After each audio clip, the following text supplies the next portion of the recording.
চাওক আমাৰ ৰাজ্যিক বিজেপিৰ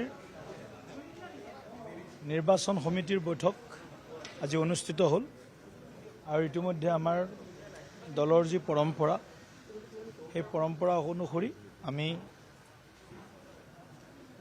3জনীয়া আৰু 5জনীয়া দুটা পেনেল আমি প্ৰস্তুত কৰিলোঁ আৰু কাইলৈ আমি এই পেনেল কেন্দ্ৰীয় নিৰ্বাচন সমিতিলৈ প্ৰেৰণ কৰিম আৰু সোনকালে আমি আশা কৰিছোঁ 10-12ৰ ভিতৰত হয়তো মাননীয় ৰাষ্ট্ৰীয় সভাপতি ডাঙৰীয়াৰ উপস্থিতিত প্ৰধানমন্ত্ৰী ডাঙৰীয়াৰ যি নেতৃত্বত নিৰ্বাচন বা পাৰ্লামেণ্টাৰী বৰ্ডৰ যি মিটিং হয় এই মিটিঙত আমাৰ প্ৰাৰ্থী তালিকাই চূড়ান্ত ৰূপ পাব আৰু আমি যিমান সোনকালে পাৰোঁ আমাৰ প্ৰাৰ্থী তালিকা ঘোষণা কৰিম।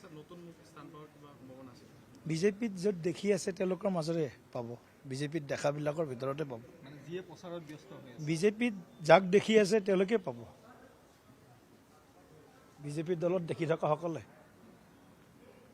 হ'ব, ধন্যবাদ।